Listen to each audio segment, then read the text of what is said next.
Bapak Ibu Saudara, selamat pagi, salam sejahtera bagi kita semua. Saya percaya saudara ada dalam keadaan sehat, diberkati Tuhan, dilindungi Tuhan.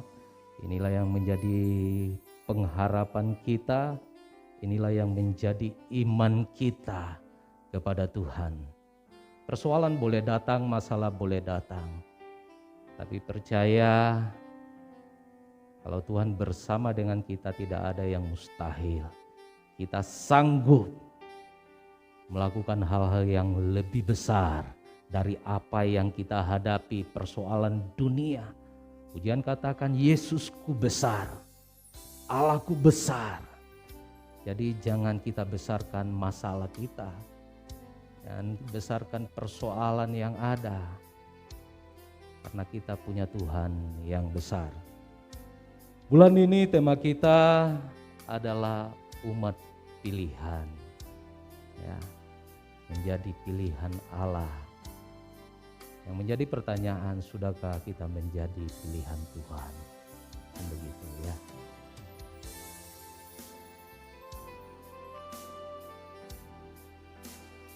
Kita sungguh bangga saudara, kita sudah dipanggil, ya. Bukan hanya dipanggil tapi dipilih.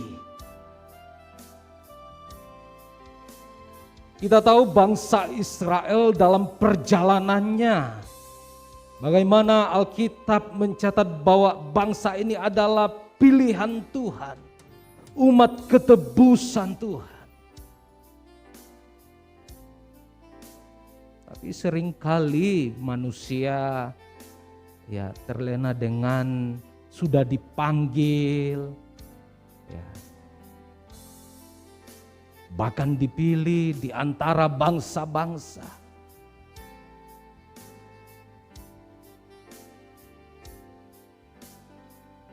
Ketika kita merasakan saya sudah dipanggil, sudah dipilih, udah deh, tidak lagi berbuat apa-apa. Kita sudah di zona nyaman, udah. Tapi tidak, kita akan melihat kebenaran firman Tuhan. Firman Tuhan katakan, kerjakanlah keselamatanmu.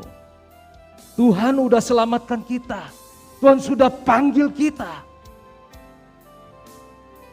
Tapi ada yang harus kita lakukan. Bukan onggang-onggang kaki, tidak. Santai. Supaya kita menjadi pilihannya Tuhan.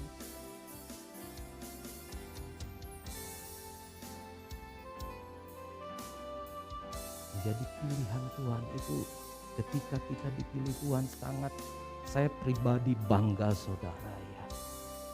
Saya punya iman ketika dipanggil Tuhan.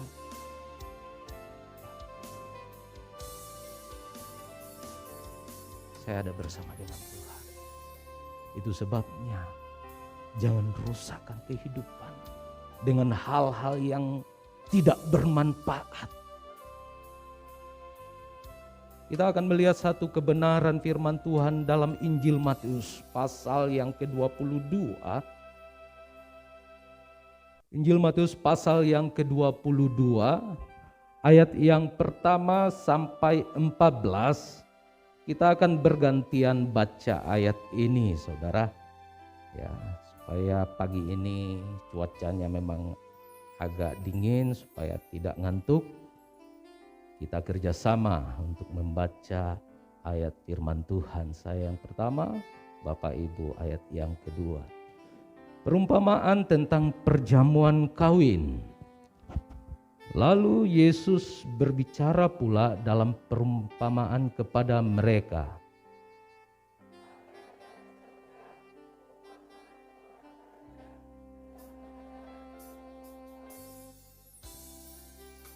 Ia menyuruh hamba-hambanya memanggil orang-orang yang telah diundang ke perjamuan kawin itu, tetapi orang-orang itu tidak mau datang.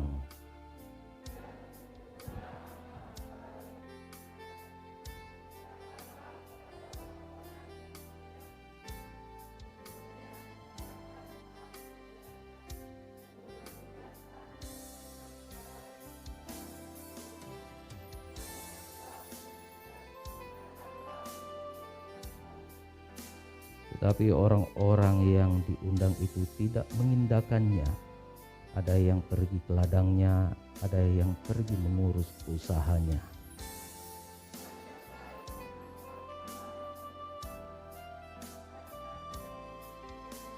Maka murkalah raja itu, lalu menyuruh pasukannya ke sana untuk membinasakan pembunuh-pembunuh itu dan membakar kota mereka.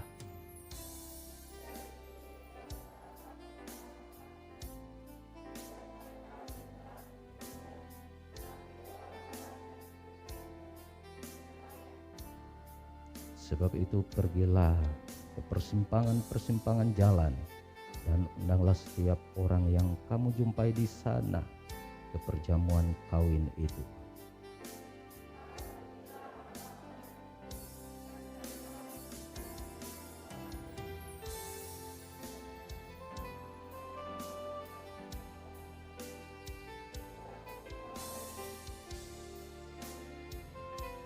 Ketika raja itu masuk untuk bertemu dengan tamu-tamu itu, dia melihat seorang yang tidak berpakaian pesta.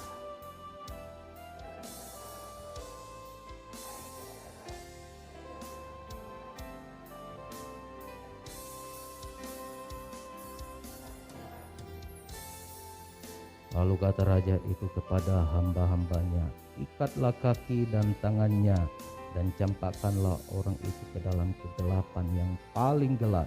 Di sanalah akan terdapat ratap dan retak gigi. Kita baca sama-sama 14.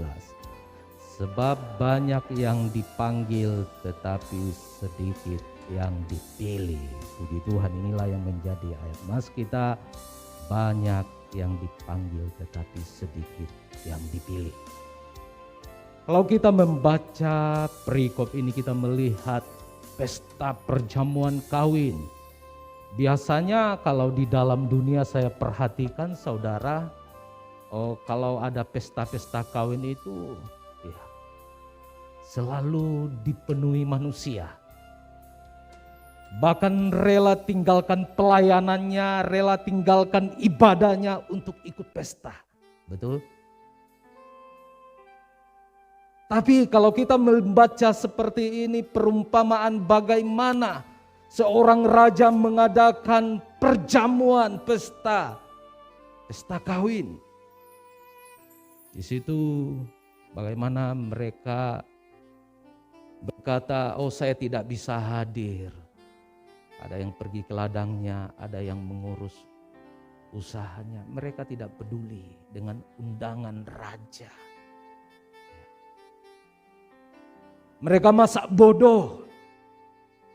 Ini satu perumpamaan di dalam kehidupan kita, dalam kita menjalani hari-hari kita di akhir zaman ini.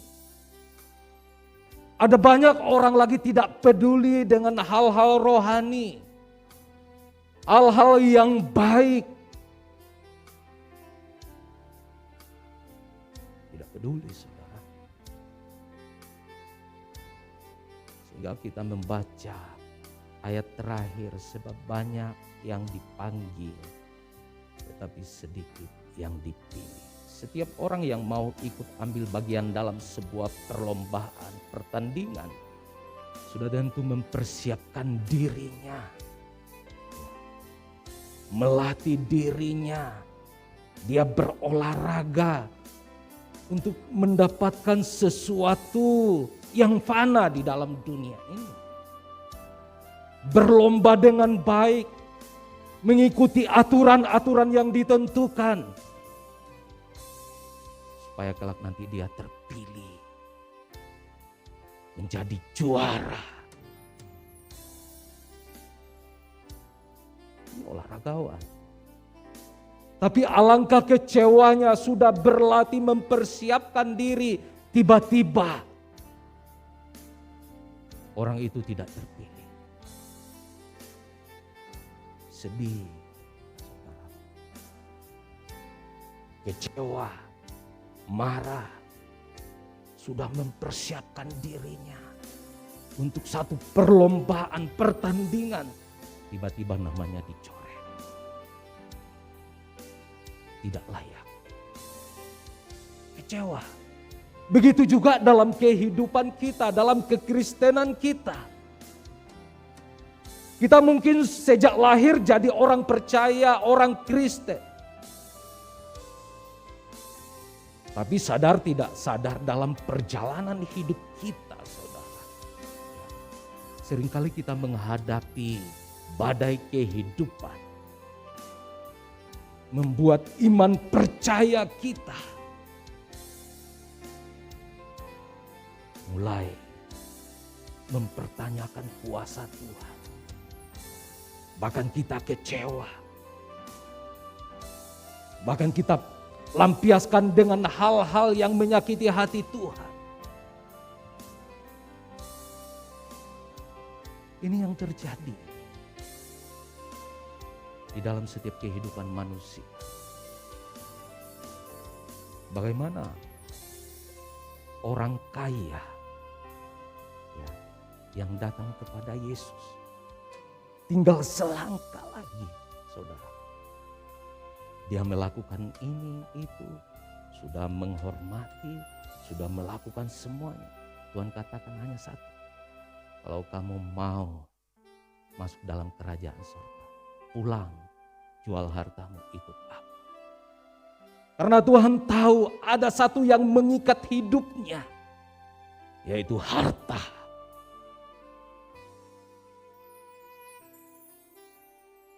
Saya tidak tahu apa yang mengikat kehidupan kita. Lewat perbuatan-perbuatan kita. Kita sudah anak Tuhan, tapi perkataan kita, perilaku kita, tingkah laku kita,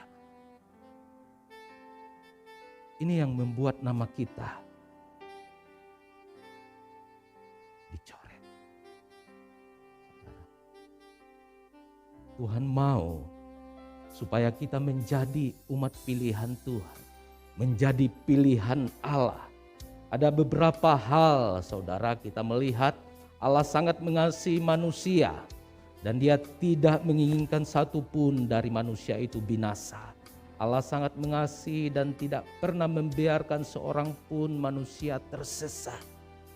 Sebab Tuhan datang ke dalam dunia bukan untuk orang benar, tapi menyelamatkan orang yang berdosa, menyelamatkan saya dan saudara. Inilah tujuan Tuhan, supaya kita memperoleh hidup yang kekal. Tapi jangan sampai kita berhenti di situ. Ada hal-hal yang harus kita lakukan, ada hal-hal yang harus kita kerjakan.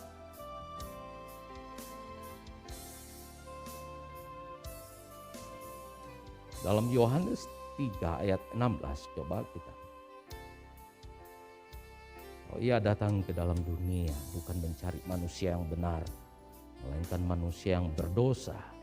Jadi kita bersyukur kepada Tuhan atas kasih-Nya yang besar yang telah memanggil kita sebagai orang percaya. Namun pertanyaan yang kita renungkan adalah, sudahkah kita menjadi pilihan Allah? Karena begitu besar kasih Allah akan dunia ini, sehingga Ia telah mengaruniakan anak-Nya yang tunggal, supaya setiap orang yang percaya kepadanya tidak binasa, melainkan memperoleh hidup yang kekal. Firman Tuhan katakan, supaya setiap orang yang percaya kepadanya tidak binasa, melainkan memperoleh hidup yang kekal. Bapak Ibu Saudara, kalau saya bertanya kepada saudara, apakah saudara percaya bahwa Tuhan Allah kita yang luar biasa, Allah yang menebus hidup kita? Percaya. Kita percaya kuasa Tuhan. Bahkan iblis saja percaya. Tapi ada yang harus kita lakukan. Jangan berhenti percaya. Saya percaya. Untuk kita menjadi pilihan Tuhan, yang pertama, percaya dan melakukan firman Allah. Jadi jangan sampai kita berhenti percaya saja, tapi kita melakukan apa yang Tuhan mau dalam setiap kehidupan kita. Kita bersyukur atas panggilan Allah bagi kita sebagai orang percaya. Namun perlu diketahui bahwa panggilan kita tidak hanya percaya kepadanya, tetapi kita harus melakukan apa yang Tuhan firmankan di dalam setiap hidup kita. Jadi percaya dan melakukan firman Allah. Dalam Yohanes 8 ayat 31.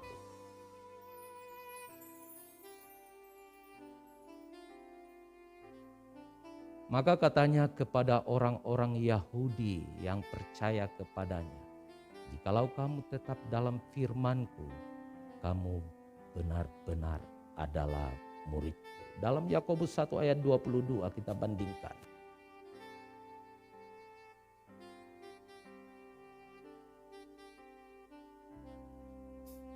Tetapi hendaklah kamu menjadi pelaku firman dan bukan hanya pendengar saja, sebab jika tidak demikian kamu menipu diri sendiri. Firman Tuhan katakan menjadi pelaku, melakukan firman Tuhan.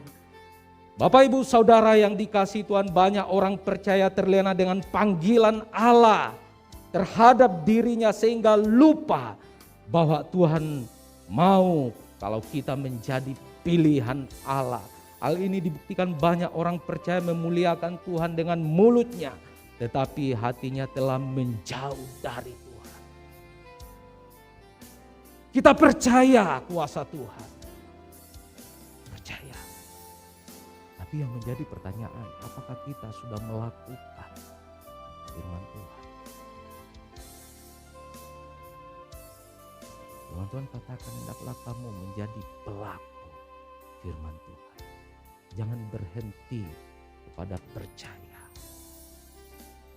Sekali lagi saya katakan, iblis saja percaya. Tapi adakah kita melakukan firman Tuhan? Adakah kita mempraktekkan kehidupan yang berkenan kepada Tuhan? Bukan hanya tiap hari Minggu kita ada di tempat ini, selesai udah ngatain orang, ngomongin orang, ngejelekin orang. Untuk apa jadi orang Kristen kalau begitu? Mulutnya nggak bisa dijaga. Mulutnya masih tiap hari bahasa binatang. Bahasa-bahasa yang menyakitkan. Untuk apa jadi orang Kristen? Ngapain jadi pelayan Tuhan? Ngapain jadi pendeta? Kalau kehidupan kita saja tidak bisa jaga. Firman Tuhan katakan, hendaklah kamu menjadi pelaku firman Tuhan. Bukan hanya pendengar, kita percaya, ya, tapi melakukan. Kita mau belajar, saudara. Biarpun tidak sesempurna, tapi kita mau ke arah sana. Tidak ada yang sempurna di dalam dunia ini. Punya kelemahan, kekurangan. Ya. Tapi seringkali kita dininabobokan dengan kekurangan kita. Oh, saya tidak bisa berbuat apa-apa. Oh, saya ini gitu. Jadi seringkali kita terjebak. Jadi untuk kita menjadi pilihan Tuhan, yang pertama percaya dan melakukan firman Tuhan. Ini poin yang pertama. Yang kedua, untuk kita menjadi pilihan Tuhan, jauhkan sikap munafik.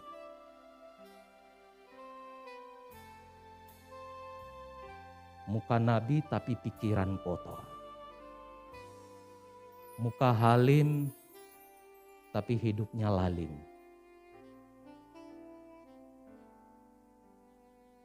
Ini bahaya, saudara, munafik ini. Ini sangat dikecam Tuhan. Orang-orang yang munafik di depan kita baik, di belakang kita itu orang munafik. Ya. Orang munafik bisa menjadi pelayan Tuhan, bisa. Orang munafik bisa jadi pendeta, bisa. Tapi saudara perlu tahu bahwa orang munafik tidak ada tempat di dalam sorga. Untuk apa? Coba kalau kita baca Matius 23.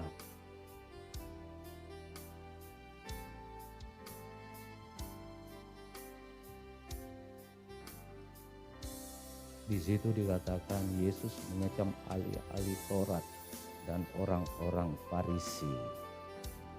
Saya tidak akan bacakan ayat ini, tapi dalam satu pasal ini ada 8 kali kata celaka.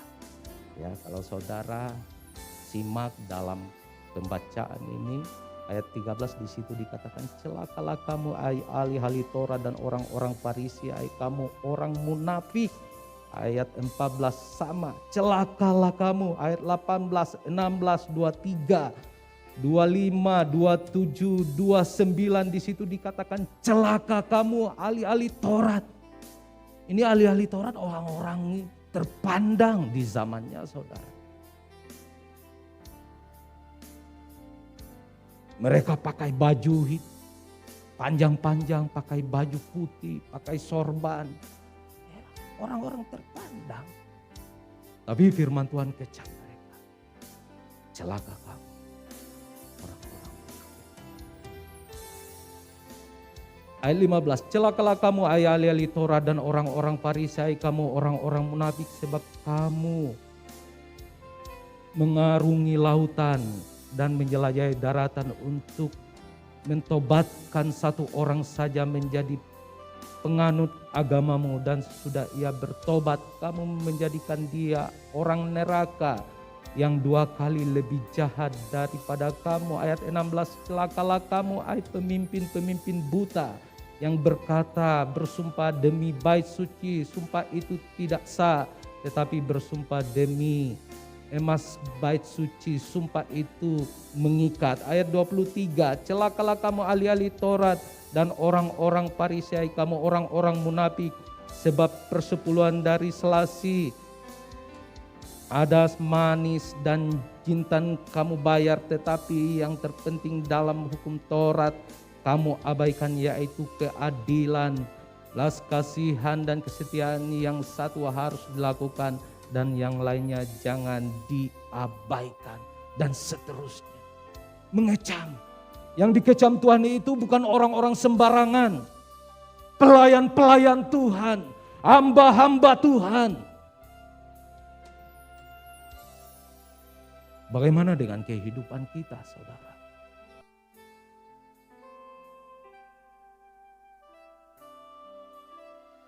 Kemunafikan. Banyak orang, khususnya orang percaya, pelayan, aktivis, bahkan hamba Tuhan, rajin berdoa, beribadah, tapi seringkali terperangkap dengan sikap munafik. Sikap munafik. Ini sangat berbahaya di dalam pelayanan kita. Ya. Dalam kita mengiring Tuhan. Ya.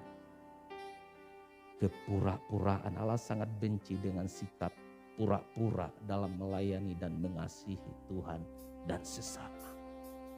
Benci. Saya katakan tidak ada tempat di sorga orang yang munafik. Kalau hidupmu diisi terus itu saja, itu. Udah berhenti. Saya katakan, sayang. Kita mengaku Kristen, tapi kehidupan kita tidak sesuai. Yang ada kemunafikan. Sebabnya Tuhan templah.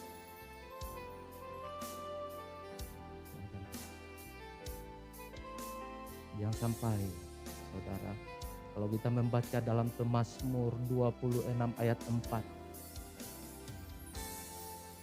Di situ dikatakan doa mohon dibenarkan oleh Tuhan dari Daud. Berilah keadilan kepadaku ya Tuhan. Sebab aku telah hidup dalam ketulusan kepada Tuhan. Aku percaya dengan tidak ragu-ragu. Daud katakan, aku hidup penuh dengan ketulusan di hadapan. Ini doa Daud, tidak ada pura-pura, tidak ada munafik.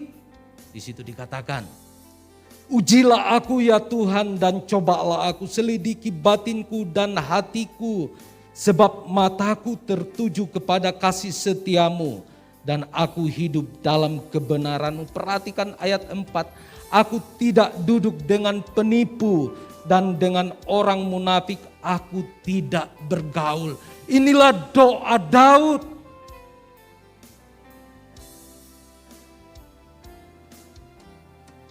Dia datang kepada Tuhan. Dia menaikkan doanya dengan apa adanya. Ini aku Tuhan. Aku telah hidup tulus di hadapan Tuhan. Ada satu kejujuran Daud. Bahkan dia berani selidiki hatiku dan batin. Tuhan melihat setiap hati kita seperti apa. Suami tidak tahu itu isi hati istrinya. Istri tidak tahu isi hati suaminya. Orang tua tidak tahu apa isi hati anak-anak. Tapi Tuhan tahu isi hati kita semua. Daud katakan, aku tidak duduk dengan penipu dan orang munafik. Aku tidak suka. Satu permohonan supaya dibenarkan Tuhan. Dia datang kepada Tuhan. Bukan hanya Daud saja Bapak Ibu. Tapi kita pada pagi hari ini. Datang kepada Tuhan. Katakan, ini aku Tuhan. Jangan ada pura-pura di dalam hidup kita. Jangan ada kemunafikan yang menghambat berkat Tuhan. Ini yang menghambat berkat Tuhan. Seringkali, sekali lagi saya katakan, kita terjebak dengan kemunafikan kita.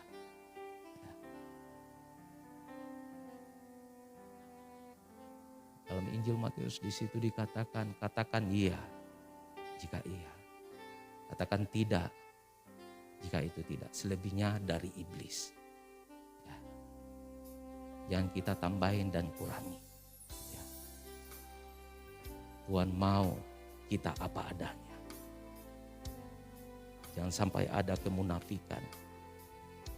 Kalau kita mau menjadi umat pilihan Tuhan, jauhkan sikap munafik dalam kehidupan kita, dalam rumah tangga kita, dalam pekerjaan kita, dalam melayani Tuhan, dalam kita beribadah. Jauhkan kemunafikan. Ini yang Tuhan mau di dalam setiap hidup kita. Kita tidak mau sebagai ayat pokok kita di situ dikatakan ada orang datang tapi enggak pakai pesta. Raja katakan ikat, buang, campakkan di dalam kegelapan. Di situ akan terjadi kretak gigi. Menyedihkan saudara. Kita sudah melayani Tuhan. Tapi yang menghambat kita untuk menjadi pilihan Tuhan. Karena kemunafikan kita. Kepura-puraan dalam kita melayani Tuhan. Tuhan tidak suka. Tuhan kecap orang-orang yang munafik. Yang ketiga, untuk kita menjadi pilihan Tuhan, yaitu melakukan segala sesuatu untuk Tuhan. Kemarin kami ada rapat panitia Natal. Saya katakan lakukan segala sesuatu. Kita melayani Tuhan. Upah kita bukan di dalam dunia ini, tapi upah kita di sorga. Ya. Kalaupun ada hal-hal yang mungkin omongan-omongan yang tidak baik, lakukan maju. Saya punya prinsip begitu saudara. Kalau ada kata-kata saya tidak peduli. Selagi saya berjalan di dalam kebenaran. Saya punya prinsip. Mau diomongin apa silakan. Ini saya berikan ya pada panitia. Bekerja saja. Pasti capek. Ya, Kita tidak tahu Natal kita 2 atau 1. Tapi kemarin kita bahas 2. Ya, kita lihat bulan Desember nanti kalau memang 1 tinggal digabungin jadi 1. Ya. Gitu. Capek saudara. Natal 2 kali capek. Panitia, ya, saya pribadi ya merasakan tahun lalu. Ya, capek. Habis itu nemani hamba-hamba Tuhan. Capek. Tapi inilah pelayanan Tuhan. Lakukan segala sesuatu untuk Tuhan, bukan untuk manusia. Kalau kita melakukan untuk manusia, kita akan kecewa. Kalau kita melakukan untuk motivasi-motivasi yang tidak baik, kita akan kecewa. Kita melayani Tuhan supaya dipuji, saudara akan kecewa. Saudara akan kecewa.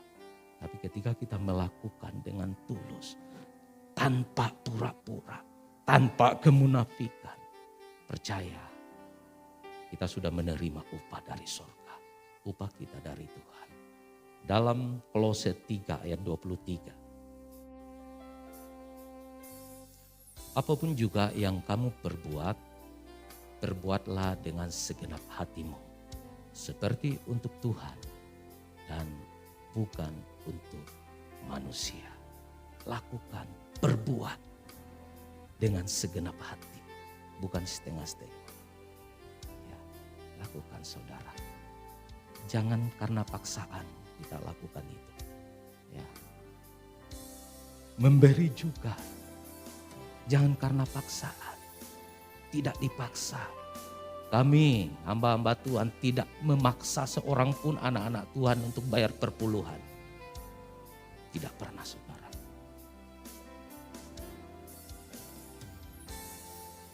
Kalau saudara diberkati Tuhan, saudara bertumbuh dengan dewasa, sendirinya ngerti apa itu perpuluhan. Jadi kalau saudara tidak mengerti, tidak dewasa, kami tidak pernah paksa. Saya pernah mendengar ada satu pengembalaan gereja besar, ketika jemaatnya tidak kasih perpuluhan, ditaruh di mading, nama ini belum bayar perpuluhan. Betul saudara. Bahkan ibu gembalanya datang menagih, mana perpuluhanmu? Dijauhkan Tuhan. Bahkan waktu pandemik saja saudara. Ya puji Tuhan ada anak Tuhan datang. Telepon, Pak Nestor, kotak taruh di depan saja. Nanti kami kasih tahu. Sebenarnya saya malu taruh kotak di depan. Gitu. Taruh di depan. Nanti minta nomor rekeningnya. Aduh, saya bilang Gak biasa kita kalau perpuluhan rekening, gak langsung saja datang ketemu di pastori, tapi mereka paksa. Saya katakan kalau sudah bertumbuh begini gitu saudara.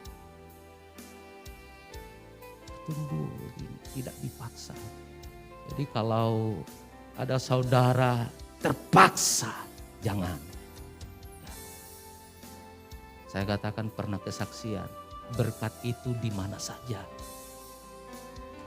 Bahkan waktu pandemi gereja libur, saya pernah bersaksi di tempat ini. Ada jemaat dari Jawa Tengah jauh, gak kenal orangnya, ketok pintuannya, cuman berdoa anaknya nangis. Saya melihat, saya menangis saudara. Saya gak kenal. Mereka katakan kami anak Tuhan Pak. Saya cari gereja-gereja sini. Mereka tunjukkan ini pastori. Oh, kami ketok. Karena kami juga gereja Pantekosta. Berdoa. Dikasih berkat.